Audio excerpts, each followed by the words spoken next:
I believed my life was finally coming together. After years of working late nights, skipping vacations, and saving every extra dollar, I was holding the small velvet box inside my jacket pocket.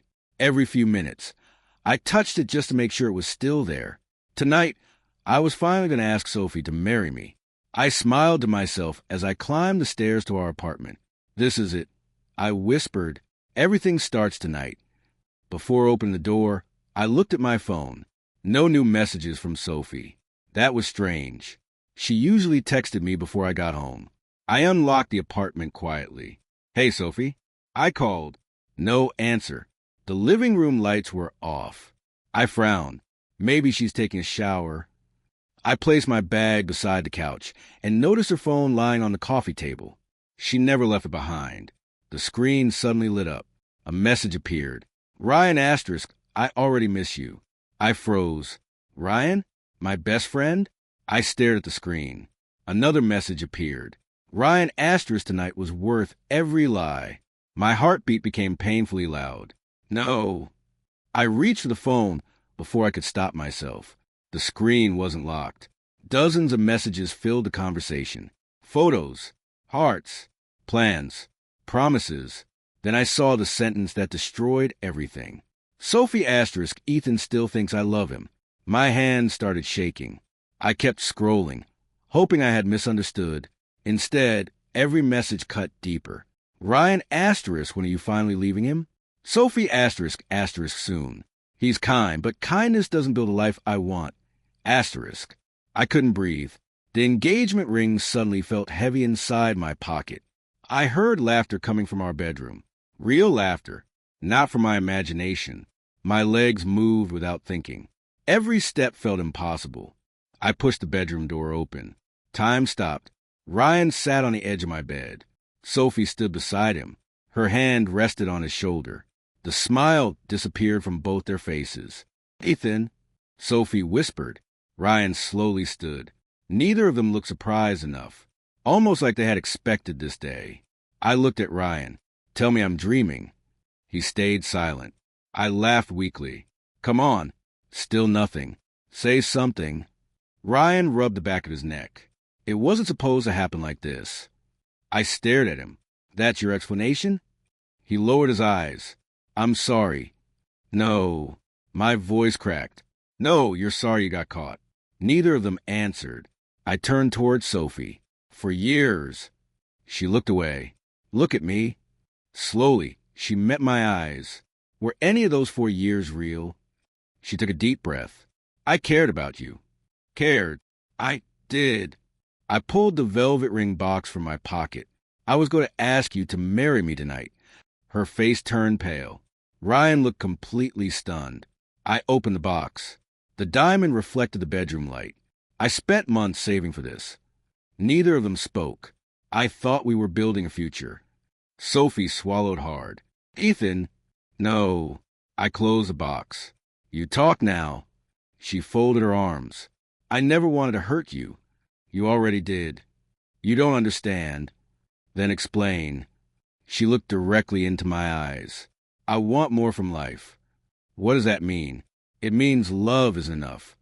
I felt something inside me break. I worked every day for us. "I know." "I skipped promotions because they would move me away from you." "I know." "I missed birthdays." "I know." "I gave everything." She sighed. "But Ryan can give me more." I blinked. "What?" "He earns more." I couldn't believe what I was hearing. "He has connections." I stared silently. "He understands where I want to go." I whispered, "And I don't." "You think small." Those 3 words hit harder than anything else. Ryan finally spoke. "Ethan." I raised my hand. "Don't." He stopped. "You were my brother." "I never planned this." "You planned enough." Silence filled the room. I looked around the apartment. Every picture, every memory, every promise. Suddenly, none of it belonged to me anymore. I placed the ring box back into my pocket. Sophie took one small step toward me. "Please don't make this harder." I laughed bitterly. "You think I'm the one making this hard?" She looked down. "I didn't mean it like that." "I know exactly what you meant." I picked up my bag. Ryan moved aside without saying another word. I reached the front door. Behind me, Sophie quietly said, "I'm sorry." I stopped for 1 second. Then I answered without turning around. "One day you'll learn that sorry can't rebuild trust." I walked out. The hallway felt colder than ever before. Outside, rain poured from the dark sky. Within seconds, I was completely soaked. I kept walking without knowing where I was going. Cars passed. People hurried by. Nobody noticed a man whose entire future had disappeared. Hours later, I sat alone on a park bench, still holding the ring inside my pocket. I couldn't throw it away. I couldn't even look at it. A familiar voice broke the silence. "Ethan." I looked up. Noah. My younger brother hurried toward me with an umbrella. "What happened?" I tried to answer. Nothing came out. He sat beside me. "You've been crying." I laughed weakly. "You noticed? I've known you my whole life." I finally whispered, "She's gone." He frowned. "What do you mean?" "Ryan." His eyes widened. "My best friend." He stared at me. "And Sophie." For several seconds, neither of us spoke. Finally, he whispered, "They didn't." "They did." He closed his eyes. "I'm so sorry." I looked at the rain falling across the empty street. "I don't know who I am anymore." "You do." "No, you do." I shook my head. "My future disappeared tonight." He placed a hand on my shoulder. "No, Ethan." His voice was calm. "Your future walked out of that apartment with you." I wanted to believe him. I truly did.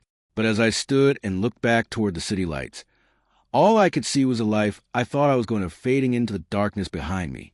Without another word, I walked forward, leaving everything I had once called home behind.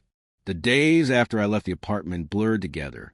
I still woke up every morning at 6. I still put on my work clothes. I still looked into the bathroom mirror. But the man staring back at me no longer looked alive. "Ethan, you're going to be late." Noah called from the kitchen. "I'm coming." He handed me a cup of coffee. "You need to eat." "I'm not hungry." "You haven't been hungry all week." "I'll eat later." He sighed but didn't argue. As I reached the door, he said quietly, "You'll get through this." I forced a weak smile. "I hope you're right." Work became my prison. Numbers that once made perfect sense now looked meaningless. I stared at spreadsheets for hours without finishing simple reports. My manager, Karen, walked into my office. "Ethan, are you okay?" "I'm fine." She folded her arms. "No, you're not. I just need more time. You've made 3 calculation errors this week." "I'm sorry." She softened her voice. "If something is happening at home, talk to me. I'll fix everything." "I hope you do." After she left, I rubbed my eyes. Every time I tried concentrating, memories interrupted me. Sophie's smile, Ryan's betrayal, the engagement ring still hidden inside my desk drawer at home. Nothing escaped my thoughts. A week later, disaster finally arrived. I stood in the conference room, preparing a financial presentation for important clients. Karen whispered, "Ready?" "I think so." The projector turned on. I began speaking. Our projected annual growth is... Halfway through presentation, one client frowned. "Excuse me." "Yes." "These numbers don't match the report." My stomach tightened. Karen looked toward me. I checked the screen. The profit calculations were wrong. Not by a little. By millions. The room became painfully quiet. Another executive spoke. "These projections are impossible." I searched through my files. "No, this can't be right." Karen leaned closer. "Ethan." I uploaded the wrong version.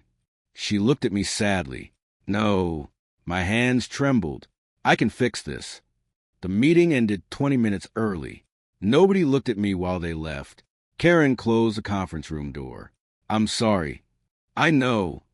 I've never seen you like this." "I know." She took a slow breath. "The board has already made its decision." I lowered my head. "So this is it." She nodded. "I wish things had been different." "So do I." I packed my desk in complete silence. A few co-workers quietly wished me luck. Others avoided eye contact. As I carried my box outside, I realized I had lost more than a relationship. I had lost a career I spent years building. The following month became even harder. Rent was due. Utility bills arrived. My savings disappeared faster than I expected. Every interview ended the same way. "We'll call you." Nobody ever did. One evening I opened social media. Without thinking, I instantly regretted it. Ryan stood beside a bright blue sports car. Sophie's arms were wrapped around him. The caption read, "Living our best life." I kept scrolling. A beach resort, luxury dinners, designer watches, private flights. Every smiling picture felt like another knife twisting inside my chest. I threw my phone onto the couch. Noah picked it up. "You need to stop looking." "I can't." "Yes, you can. It feels like they won." "They didn't. It doesn't look that way." He sat beside me. "Ethan." "What?" "You're measuring your life using their pictures." I looked away. "They're happy." "You don't know that." "They look happy." He shook his head. "People post what they want others to believe." I stayed silent. He smiled slightly. "I have another interview for you tomorrow." I groaned. "What's the point?" "The point is standing back up." "I'm tired." "I know. I keep failing." "So fail again." I stared at him. He laughed. "Seriously." "What?" "Keep failing until something works." I couldn't help smiling for the first time in weeks. You always make things sound simple. They usually are. The next morning I walked into another office building expecting another rejection. A receptionist smiled politely. "Please have a seat." 10 minutes later, she opened the door. "Mr. Harrison will see you now." I entered a spacious office. An older man stood beside the window. He turned and offered his hand. "I'm Victor Harrison." I shook it. "Ethan Carter." He pointed toward a chair. "Please sit." His office was quiet. No expensive decorations. No unnecessary displays of wealth. Just shelves full of books.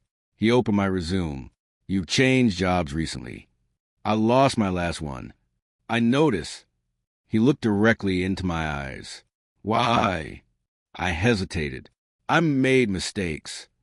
"What kind?" I stopped thinking clearly.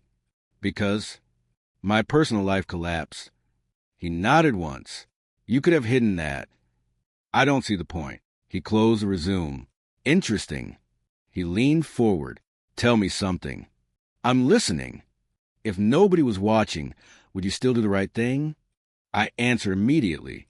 "Yes." "Why?" "Because I have to live with myself." He didn't write anything down. "What if doing the right thing costs you money?" "It already has." "What if honesty ruins your career?" I smiled sadly. "I've learned careers can be rebuilt." "And trust." I looked down for a moment. "No." He remained silent. Finally he asked, "Have you ever been betrayed?" The question hit harder than I expected. "Yes." "What did it teach you?" I took a slow breath. "It taught me that character matters more than talent." He nodded. "What else?" "Money attracts people. And integrity keeps the right ones." For the first time, he smiled. "I've interviewed people all week." I waited. "You have the weakest resume in this room." "I understand. But you gave me the strongest answer." I blinked. "I'm not sure I deserve that." "Maybe not." He stood and extended his hand again. "Thank you for your honesty today." I shook his hand. "Thank you for listening." As I walked out of the building, I expected nothing. To me, it was simply another interview, another polite conversation, another likely rejection. I had no idea that the truth I spoke from my broken heart had quietly opened the first door toward rebuilding my entire life. 1 week after my interview, my phone rang while I was helping Noah wash the dishes. He looked at the screen. Unknown number. I shrugged. It's probably another rejection. "Answer it." I took a deep breath. "Hello, this is Ethan." A calm voice replied, "Good morning, Mr. Carter. This is Daniel Ross from Harrison Investment Group." I stood still. "Yes." "I'm calling with good news." My heart started racing. "Mr. Harrison would like to offer you the position of financial strategy analyst." I couldn't speak. "Mr. Carter?" I'm still here." "Will you accept the offer?" "Yes." I answered without hesitation. Absolutely. We're looking forward to working with you. After call ended, I stared at my phone. Noah smiled. What happened? I got the job. He laughed and pulled me into a hug. I told you. I actually got it. You earned it. For the first time in weeks, hope felt real again. Monday morning arrived faster than I expected. I walked into the company's headquarters wearing my only good suit. The building was modern but welcoming. Daniel greeted me with a smile. Welcome, Ethan. Thank you. I'd like you to meet someone. A woman stepped into the hallway, carrying several folders. She smiled confidently. I'm Grace Morgan. I shook her hand. Ethan Carter. I'll be training you. I hope I'm not too much trouble. She laughed. We'll find out. She showed me around the office before leading me to my desk. This will be your workspace. It already looks better than my last office. Good answer. She placed a thick folder on the desk. Read this before lunch. I looked at the stack. That's a lot. You'll survive. I hope so. She walked away smiling. By lunchtime, I had finished every page. Grace returned carrying 2 coffees. How far did you get? I handed her the folder. I'm done. Her eyebrows lifted. Already? I've always read quickly. She opened the folder. You even wrote notes. I had questions. She smiled. I like people who ask questions. Over the next few days, she watched me work. On Thursday afternoon, she stopped beside my desk. Ethan. Yes. Who taught you financial strategy? I taught myself. She blinked. Seriously? I couldn't afford expensive courses. She looked impressed. You analyze that investment report better than 2 senior managers. I just noticed patterns. No. She smiled. You notice opportunities. I laughed nervously. I'm still learning. We all are. Later that afternoon, she invited me into a meeting room. She spread several charts across the table. What would you do here? I studied them quietly. I'd avoid this acquisition. Why? The company looks profitable. It does. But the debt is hidden inside long-term contracts. Grace stared at me. You found that in 2 minutes? It wasn't hidden very well. She laughed. I spent an hour checking those reports. I shrugged. I've made enough mistakes to recognize dangerous numbers. She nodded thoughtfully. Sometimes pain becomes experience. Her words stayed with me. Days turned into weeks. Instead of rushing home after work, I stayed late. I read reports. I studied market trends. I watched online lectures. Every night, I challenged myself to become a little better than I had been the day before. One evening, Grace noticed the light still on. She walked over carrying her bag. You're still here? I want to finish this analysis. It's almost 9. I know. She leaned against my desk. Can I ask you something? Of course. Who are you trying to prove yourself to? I looked down. I don't know anymore. I think you do. What do you mean? She folded her arms. You're still trying to prove something to people who already walked away. Her words hit harder than I expected. I never thought about it like that. You should. She smiled gently. Stop chasing the version of yourself that wanted their approval. I remained silent. Become the man your former self always wanted to be. I repeated her words quietly. The man my former self always wanted to be. She nodded. That's someone worth becoming. After she left, I stayed in the empty office for another hour. Not because I wanted revenge. Not because I wanted Sophie to regret leaving me. For the first time, I wanted success for myself. That realization changed everything. Each morning I arrived earlier. Each evening I left later. Slowly my confidence returned. People started asking for my opinion during meetings. Senior analysts listened when I spoke. Daniel even joked one afternoon. Careful, Ethan. I smiled. Why?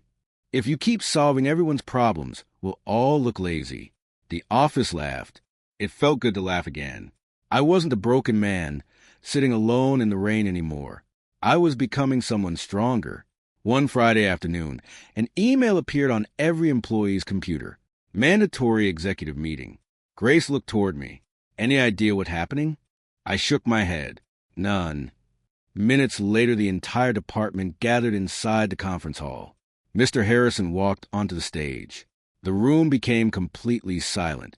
He looked around before speaking. Thank you all for coming. Nobody moved. He continued calmly. Our company has experienced remarkable growth this year. Several employees nodded. But growth brings new challenges. I exchanged a quick glance with Grace. Mr. Harrison smiled slightly. Over the next few months, Harrison Investment Group will undergo major organizational changes. Whispers spread across the room. He raised one hand. I'll announce the details soon. The room fell silent again. I expect every employee to be ready for new opportunities and greater responsibilities. He looked across the crowd. This company is about to enter its most important chapter. As everyone slowly left the conference hall, I couldn't stop thinking about his words. I had no idea what those changes would bring. I only knew that something big was coming, and somehow, deep inside, I felt my own future was about to change with it. 3 months passed faster than I expected. Every long night, every extra report, and every difficult decision slowly began paying off. One Monday morning, Daniel stopped beside my desk. Ethan, good morning. Mr. Harrison wants to see you. I stood immediately. Did I do something wrong? He smiled. If you did, this is the happiest I've ever seen someone getting fired. I laughed. I'll take that as a good sign. I knocked on Mr. Harrison's office door.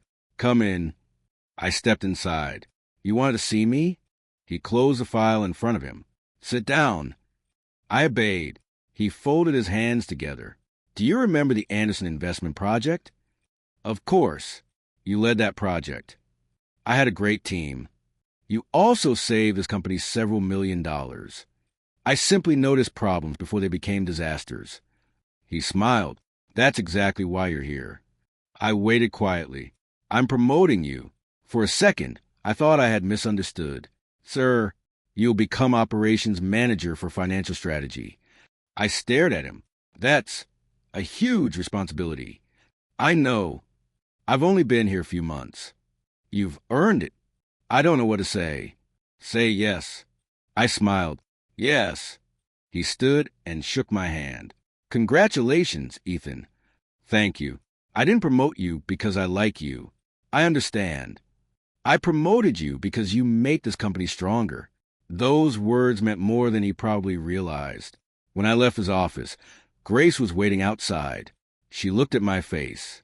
Well, I got promoted. She laughed. I knew it. How?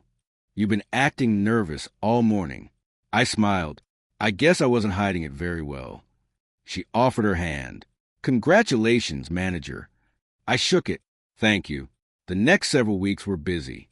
Meetings, budgets, hiring decisions, performance reviews. Every day taught me something new about leadership. I discovered that making difficult decisions was harder than solving financial problems. One rainy Tuesday morning, Daniel knocked on my office door. Got a minute? Always.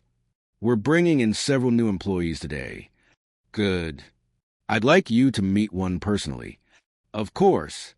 He glanced toward the hallway. They should be here any second. I stood from my chair. The office door slowly opened. I looked up. My heart stopped. Sophie. She stood frozen in the doorway. The confident woman I once knew looked completely different. She looked tired, nervous, almost frightened. Her eyes met mine. Ethan. She barely whispered my name. For a long moment, neither of us spoke. Daniel looked confused. You two know each other? I answered calmly. Yes.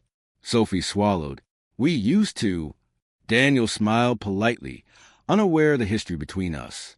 Well, this saves introductions. He opened her employee file. Sophie Bennett, welcome to the Financial Strategy Department. She couldn't stop staring at me. Daniel continued. Ethan will be your department manager. The color disappeared from her face. She looked at me again. I'll be reporting to you? Yes. Her lips parted slightly. She looked as if she wanted to say something. Instead, silence filled the room. Daniel handed her several documents. Please complete these forms before lunch. She accepted them with trembling hands. After Daniel left, we were finally alone. She spoke first. I never imagined this. Neither did I. She looked around my office. You've done well. I've worked hard. She nodded slowly. I heard you were successful. I've been fortunate. She lowered her eyes. I lost my job. I'm sorry to hear that. She looked surprised. You're sorry? I don't celebrate other people's failures. She remained silent. I know this is awkward. It is. She took a careful breath. I don't expect forgiveness. I didn't say anything about forgiveness. I know. Another uncomfortable silence followed. Finally, I spoke. At work, you're another employee. She looked at me. I'll judge your performance. Nothing else. Nothing else. She nodded. I understand. She quietly left my office. The moment the door closed, I leaned back in my chair. Every painful memory returned at once. The apartment, the messages, the ring, the rain. For a brief second, anger whispered inside me. Now she worked for me. Now I had power. I hated that thought the moment it appeared. A soft knock interrupted my thoughts. Grace stepped inside. I saw her. I looked up. So you know, I figured it out. She closed the door behind her. How are you? I honestly don't know. She sat across from me. You handled yourself well. I wanted to ask her why. And I realized it doesn't matter anymore. Grace smiled gently. Good. I'm trying. She became serious. Ethan. Yes. Can I give you one piece of advice? Please. Leadership isn't tested when people are kind. I listened carefully. It's tested when someone who hurt you suddenly needs your fairness. I stayed quiet. You have authority now. I know. You can use it to build people. Or destroy them. She nodded. Exactly. I looked through the office window. Sophie was sitting quietly at her new desk, reading company policies. She looked nothing like the woman who had once walked away from me without looking back. Grace stood. I trust you. I won't let my emotions decide. I know. She smiled before leaving. The rest of the afternoon passed quietly. Near closing time, Daniel returned. Everything settled? Yes. Sophie signed all her paperwork. Good. Payroll starts next week. I nodded. As soon as he left, those words echoed inside my mind. Payroll starts next week. For a moment, fate felt almost unbelievable. The woman who once claimed I would never give her the future she wanted now depended on the company where I helped make major decisions. Every paycheck she earned would come from the department I managed. Every promotion would depend on her work. Not our past, not our history, only her performance. As I turned off the office lights that evening, I quietly made a promise to myself. I would never become the kind of person who abused power, simply because I finally had it. If I wanted to prove I had truly changed, this would be my hardest test yet. The weeks after Sophie's arrival tested me more than any business project ever had. Every morning I walked into the office knowing I would see her. Every afternoon I reminded myself that I was her manager, not her former boyfriend. She always greeted me politely. Good morning, Ethan. Good morning, Sophie. Nothing more. Nothing less. One afternoon, she knocked on my office door. Do you have a minute? Come in. She stepped inside and closed the door. I wanted to talk. If this is about the quarterly report, go ahead. She looked uncomfortable. I meant personally. I shook my head. Work hours are for work. Please. If you have questions about your assignments, I'm listening. She lowered her eyes. Never mind. She quietly left my office. The next day, she tried again. Ethan, could we speak after work? I looked up from my laptop. Is it related to the company? No. Then I don't think that's appropriate. Her shoulders dropped. I understand. She walked away without another word. Grace noticed the exchange. She leaned against my office door. You handled that well. It wasn't easy. I know. I still hear the past every time she says my name. Grace nodded. But you answer as a manager. I'm trying. No. She smiled. You're succeeding. Those words gave me more peace than she probably realized. A month later, rumors spread through the office. People whispered during lunch. Someone mentioned Ryan's company. I ignored the gossip until Daniel entered my office. Have you heard? Heard what? Ryan Brooks was fired. I looked up. Why? Financial misconduct. I stayed silent. Daniel continued. Apparently he approved questionable transactions. Is anyone pressing charges?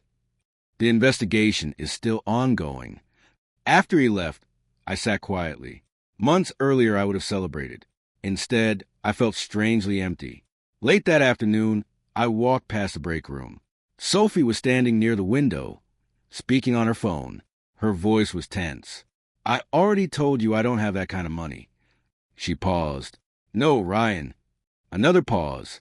I can't keep paying your bills. Her voice became sharper. I've helped you 3 times already. She turned slightly and noticed me walking past. Our eyes met for only a second. She quickly looked away. I said no. A loud voice echoed through the phone. Even from several feet away, I could hear Ryan shouting. She answered quietly. You only call when you need something. Silence. Then she whispered, Goodbye. She ended the call. For a moment, she simply stood there, staring at the dark phone screen. She never noticed me continue walking. The next morning, Olivia arrived at the office. I remembered her from old photographs Sophie had once shown me. She waited in the lobby until Sophie came downstairs. I couldn't hear everything, but I caught enough. Olivia folded her arms. You've changed. Sophie frowned. What does that mean? It means people are talking. I can't control gossip. Olivia sighed. I don't want to be involved anymore. What are you saying? I have my own career to protect. You were my friend. I was. Olivia turned and walked away. Sophie didn't follow her. She simply stood there alone. Later that evening, I stayed late, reviewing investment reports. As I left my office, I noticed Sophie still sitting at her desk. She looked exhausted. She glanced up. Ethan. Yes. I finished the client analysis. I'll review it tomorrow. She nodded. Thank you. I collected my files and headed toward the elevator. Behind me, she quietly said, I finally understand something. I stopped but didn't turn around. What? You always came home. Her voice shook slightly. You never lied about where you were. I remained silent. You never asked me for money. The elevator doors opened. I know. They weren't exciting things. No, they were honest things. I stepped inside. Good night, Sophie. The doors closed before she could answer. That weekend I visited Noah. He was making dinner when I arrived. How's work? Busy. How's Sophie? I smiled weakly. Still working. That's not what I asked. I know. He handed me a plate. Do you hate her? I thought carefully before answering.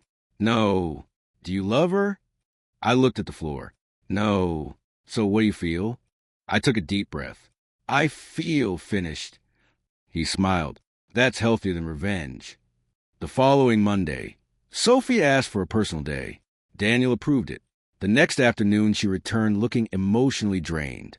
Near the end of the workday, she knocked softly on my office door. I won't take much time. I looked up. Go ahead. My mother found out everything. I stayed quiet. She said she warned me. Her eyes filled with tears. She told me betrayal never builds lasting happiness. I didn't interrupt. She asked if leaving you was worth it. She looked down. I couldn't answer. The room remained silent. She wiped her eyes. I used to think success meant choosing the richest future. She laughed bitterly. I didn't realize character was par wealth. I slowly closed the report in front of me. You should go home. She nodded. I probably should. She reached the door before stopping. I blamed you for not giving me enough. I looked at her calmly. The truth is... Her voice almost disappeared. You never failed me. I said nothing. I abandoned someone who genuinely loved me. A tear rolled down her cheek. I'm sorry. This time, her apology sounded different, not desperate. not manipulative, just painfully honest. After she left, I remained alone in my office. Outside my window, the city lights stretched across the evening sky. Ryan had lost his career. Olivia had walked away. Sophie's friendships were falling apart. Even her own family could no longer defend her choices. Months earlier, I had imagined revenge would feel satisfying. Instead, I felt something unexpected. Peace. Not because they were suffering, but because I finally understood something important. Karma rarely arrives with shouting, dramatic speeches, or perfect timing. Sometimes it arrives quietly. Sometimes people build their own punishment, one selfish decision at a time. And sometimes the greatest victory isn't watching someone fall. It's realizing you no longer need them to. Monday morning started like every other. I reviewed reports, answered emails, prepared for meetings. Then my assistant knocked on the door. "Ethan?" "Yes." "There's someone here asking to see you." "Who is it?" She hesitated. "Ryan Brooks." I slowly put my pen down. "Send him in." A few seconds later, the door opened. Ryan walked inside. The confident man I once admired was gone. His expensive suits had disappeared. Dark circles rested beneath his eyes. He stopped a few feet from my desk. "Hi, Ethan." I answered calmly. "Sit down." He remained standing. "I don't deserve to." "That's your choice." For several seconds, neither of us spoke. Finally, he took a deep breath. "I ruined everything." I stayed silent. "I destroyed our friendship." He lowered his head. "I destroyed Sophie's future." Still I said nothing. "I thought money made people stronger." He laughed bitterly. "It only showed me who I really was." I folded my hands. "Why are you here?" "I need another chance." "From me?" "Yes." "I can't give you back the past." "I know." "I can't erase what happened." "I know." His voice trembled. "I just wanted you to hear me admit that I was wrong." I looked into his eyes. For the first time, I didn't see arrogance. I saw regret. Real regret. "I trusted you." "I know." "I called you my brother." "I know." You looked me in the eyes while lying. A tear rolled down his face. "I hate the man I became." I remained quiet. "I don't expect forgiveness." He turned toward the door. "I just couldn't live without telling you the truth." He paused. "I'm sorry, Ethan." Without waiting for an answer, he quietly walked away. I leaned back in my chair. Months ago, I had imagined this moment countless times. I thought hearing him apologize would heal everything. Instead, it only reminded me how much had been lost. That afternoon, another knock came. "Come in." Sophie entered slowly. Her eyes were already red. "I heard Ryan came here." "He did." She nodded. I wanted to say something, too. I waited. She took a shaky breath. "I spent years believing success meant having the biggest house." She smiled sadly. "The nicest vacations. The highest salary." She looked directly at me. I confused ambition with happiness. The room became completely quiet. I kept chasing more. Her voice broke. "I never realized I already had someone who loved me." She wiped away tears. "You supported my dreams." I didn't interrupt. "You respected me." Another tear fell, and I threw everything away. She covered her face for a moment. I hurt the only person who never tried to use me. Part of me wanted to remind her of every painful memory. The messages, the lies, the night she chose someone else. Instead, I simply listened. "I'm sorry." She whispered the words again. "I know those words can't change anything." "No, they can't." She nodded. "I understand." She quietly left my office. After work, I drove to visit my Aunt Emma. She welcomed me with a warm smile. "You look tired." "I am." She poured 2 cups of tea. "Tell me." I told her everything. Ryan's apology, Sophie's tears, my anger, my confusion. When I finished, she smiled gently. "You remind me of your mother." I looked up. "I do." When she was angry, she became very quiet. I laughed softly. "That sounds familiar." Emma reached for an old family photo. Do you remember what your mother always said? I smiled faintly. She said a lot of things. She pointed at the picture. About bitterness. The memory returned immediately. I could almost hear my mother's voice. Bitterness only creates new chains. If you carry hatred long enough, you become tied to the person who hurt you. I stared at the photograph. I never understood that until now. Emma nodded. What do you want? I want peace. Then don't build your future around their mistakes. I don't know if I can. She reached across the table and squeezed my hand. True victory isn't watching someone lose. She smiled. It's living without hatred. Those words stayed with me all week. Every time I saw Sophie working quietly at her desk, I remembered them. Every time anger whispered inside me, I remembered them again. A few days later, Daniel entered my office carrying employee evaluations, performance reviews. I nodded. Leave them here. After he left, I opened Sophie's file. Excellent attendance, strong improvement, accurate reports, positive teamwork. Everything was based on facts. Nothing was based on our past. Grace knocked before entering. Busy? A little. She noticed the file. Sophie's review? Yes. She sat across from me. What are you thinking? I have enough authority to make her life difficult. But I don't want to become that man. Grace smiled proudly. Then don't. I looked at the paperwork again. I'm only going to judge her work. And the same way I judge everyone else. She nodded. That's leadership. The following morning, I called Sophie into my office. She looked nervous as she sat down. I reviewed your performance. She quietly waited. Your reports have improved. She looked surprised. You've met every deadline. I continued reading. You've earned a positive evaluation. She blinked several times. I have. Yes. She stared at me. I thought. She stopped speaking. You thought I'd punish you. She slowly nodded.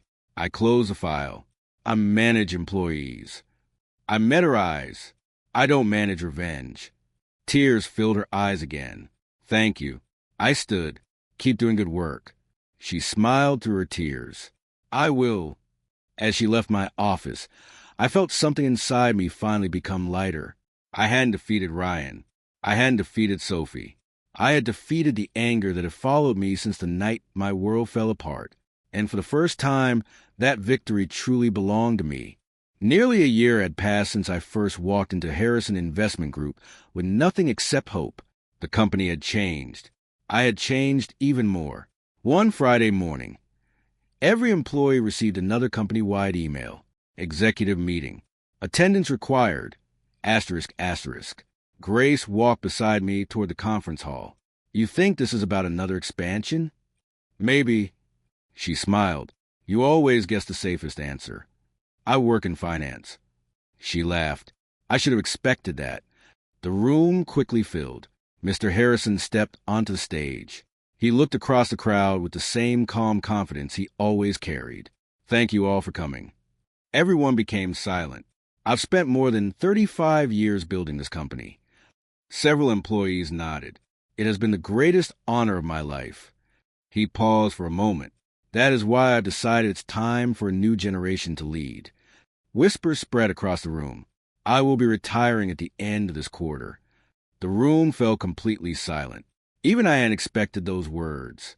Mr. Harrison smiled. A company survives only when it prepares people to replace those who built it. He looked toward the executive team. I'm proud to announce several leadership appointments. My heart began beating faster. He read a few names first. Applause followed each announcement. Then he looked up again. Our newest executive director of financial strategy. He smiled. Ethan Carter. For a second, I forgot how to breathe. The room erupted into applause. Grace was the first person to stand. Soon everyone else joined her. I slowly walked toward the stage. Mr. Harrison shook my hand. You earned this. I'll do my best. I know you will. He leaned closer. When I interviewed you, your resume was impressive. I smiled. I remember. But your character was... Those words meant more than the promotion itself. After the meeting ended, People surrounded me with congratulations. Daniel smiled proudly. I knew you'd end up here. I had good teachers. You listened. Grace waited until everyone else walked away. She smiled warmly. Executive director. It still sounds strange. It sounds right. Thank you. For what? For believing in me before I believed in myself. She looked away for a second. I only reminded you of who you already were. We walked toward the elevators together. You know, she said quietly, I'm proud of you. I looked at her. I don't hear that enough. You should. Over the following weeks, our friendship naturally became stronger. We stayed late discussing business ideas. Sometimes we talked about books. Sometimes about family. Sometimes we simply enjoyed the silence after long days. Nothing felt forced. Nothing felt rushed. One evening she asked, "Want to grab dinner?" I smiled. As co-workers. She laughed. As two people who have skipped dinner 3 nights in a row. That sounds reasonable. Dinner lasted nearly 3 hours. We talked about everything except my past. For once, I didn't need to explain old pain. She already understood enough. A few days later, Daniel stopped by my office. I heard something. What? Ryan left the city. I looked up. Really, he couldn't find another executive position. Staying in sight, his reputation followed him everywhere. I remained quiet. He accepted a small job several states away. After Daniel left, I looked out the window. Years ago, I would have wanted Ryan to know I had succeeded. Now it didn't matter. His journey was no longer connected to mine. Late one afternoon, I found Sophie standing outside my office. She knocked softly. Do you have a minute? Come in. She sat down carefully. I won't keep you long. I nodded. She looked around my office. You've accomplished everything. I've worked hard. I know. She smiled sadly. I used to tell you that you thought too small. You did. I was wrong. I stayed silent. She folded her hands together. Every day I come to work. She paused. I see the man you became. She looked into my eyes. The man I said you'd never become. I answered quietly. I became this person because I had to. She nodded slowly. I know. Tears formed in her eyes. There hasn't been a single day. Her voice shook. When I haven't regretted losing you. The room became completely quiet. I think about that night all the time. She looked down. I traded someone who truly loved me for a dream that disappeared. I took a slow breath. I believe you regret it. I do. Every single day. Another tear rolled down her cheek. I know I don't deserve another chance. No, I don't. She wiped her eyes. But I needed you to know the truth. I leaned forward slightly. Sophie. She looked at me. I forgave you a long time ago. She closed her eyes for a moment. Thank you. But forgiveness doesn't mean rebuilding what was broken. She nodded before I finished speaking. I understand. Some things can heal. I smiled gently. And some things become lessons instead. She stood slowly. I'm glad you're happy. I am too. She smiled through her tears. I'm sorry I couldn't see your value before. She quietly walked toward the door. Before leaving, she turned back one last time. I truly hope you find someone who deserves you. After she left, I remained alone in the office. A few minutes later, Grace knocked and stepped inside. You look thoughtful. I've finally closed the chapter. She smiled. Then, maybe it's time to begin another one. I stood beside the window. The city lights stretched endlessly beneath the evening sky. Months ago, I believed betrayal had destroyed my future. Now I understood it had only changed my direction. I no longer carried anger. I no longer waited for revenge. I no longer needed anyone to regret losing me before I could value myself. For the first time since the night I walked away from the apartment with an engagement ring still hidden in my pocket, I felt completely free. And that freedom was worth more than anything I had ever lost. 1 year passed before I realized how completely my life had changed. I stood inside my office, watching the morning sun rise above the city skyline. The same city that once witnessed my worst night had quietly become the place where I rebuilt everything. A soft knock interrupted my thoughts. "Come in." A nervous young analyst stepped inside. "Good morning, Mr. Carter." I smiled. "Good morning, Liam." He held a thick folder against his chest. "I think I made a mistake." "Sit down." He carefully took the chair across from me. "I checked these numbers 3 times. And I still feel like something's wrong." I opened the report. After a few minutes, I smiled. "You actually caught the problem yourself." "I did." "You corrected it before submitting it." He let out a long breath. "I thought you'd be disappointed." I laughed softly. "I've made bigger mistakes than this." "You have?" "You wouldn't believe me if I told you." He smiled. "Thank you." As he stood to leave, I said, "Liam." "Yes." "Never be afraid to ask questions." "I won't." "And never let one bad day convince you that you're a failure." He nodded. "I'll remember that." After he left, Grace walked into my office carrying 2 cups of coffee.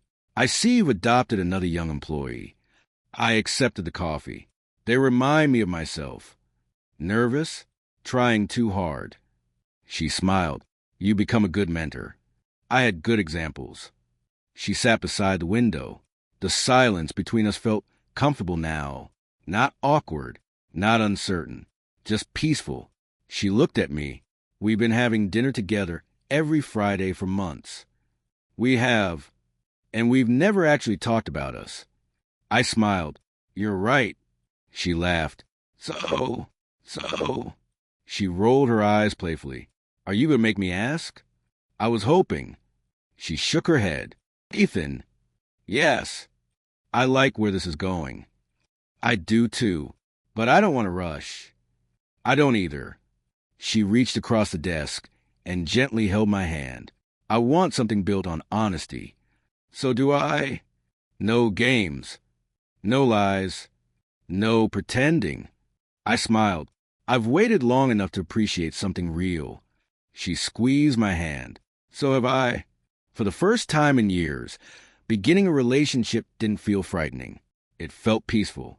A week later, Daniel entered my office carrying several personnel files. Promotion recommendations. I looked through them carefully. One file stopped my hand. Sophie Bennett. Daniel noticed. She earned it. I reviewed the performance reports. Excellent attendance. Outstanding client feedback. Consistent improvement. Every requirement had been met. I signed the approval form. Daniel smiled. "I thought you would." The decision wasn't personal. "I know. It was earned." He nodded before leaving. Later that afternoon, Sophie knocked on my door. "May I come in?" "Of course." She stepped inside holding the promotion letter. "I just received this." "Congratulations." She smiled softly. "Thank you." She looked at the paper again. "I know this wasn't charity." "It wasn't. You could have found reasons to stop it." "I could have." She looked into my eyes. "But you didn't." "No." Her voice became emotional. "You treated me fairly when revenge would have been easier." I answered honestly. "Fairness says more about me than revenge ever could." She nodded slowly. "I'll never forget that." She smiled through grateful tears. "I hope one day I become someone worthy of the kindness I didn't deserve." "I think you're already becoming that person." She quietly thanked me again before leaving. As the door closed, I felt no sadness, only peace. Several days later, Noah visited my office. He looked around with a huge grin. "I still can't believe this place." I laughed. "You've been here before." "I know. But now you have the corner office." "I guess I do." He walked toward the window. "Mom will be proud." I smiled quietly. "I hope so." "No." He looked at me confidently. "I know so." We spent the afternoon talking about family, work, and the future. Before leaving, he stopped at the door. "You know something?" "What?" "I don't hear you talk about Sophie anymore." I thought about his words. "I guess I don't." "You finally moved on." "I think I did." He smiled. "Took you long enough." I laughed. "It did." After he left, I opened my laptop. A news article appeared on the business page. Ryan had accepted another entry-level position in a small company far from the city. No interviews, no awards, no glamorous lifestyle. Just an ordinary life built from the consequences of his own choices. I quietly closed the article. There was nothing left to feel. No anger, no satisfaction, only acceptance. As evening settled over the city, I stood beside the wide office window. The lights below stretched farther than I could see. I remember the night I sat alone in the rain, with an engagement ring hidden inside my pocket. Back then, I believed my life had ended. I couldn't have been more wrong. Losing Sophie had never been the end of my story. Losing my job had never been the end of my future. Those painful moments had become the beginning of the man I was always meant to become. I smiled as I looked across the city. People often believed my greatest victory was becoming Sophie's boss. They thought success meant controlling every paycheck she earned. They were wrong. My greatest victory was never power over someone else. It was gaining power over myself. I learned to control my anger instead of letting it control me. I rebuilt my life instead of chasing revenge. I chose integrity when bitterness seemed easier. And in doing so, I became someone betrayal could never destroy again. That was a success no one could ever take away from me.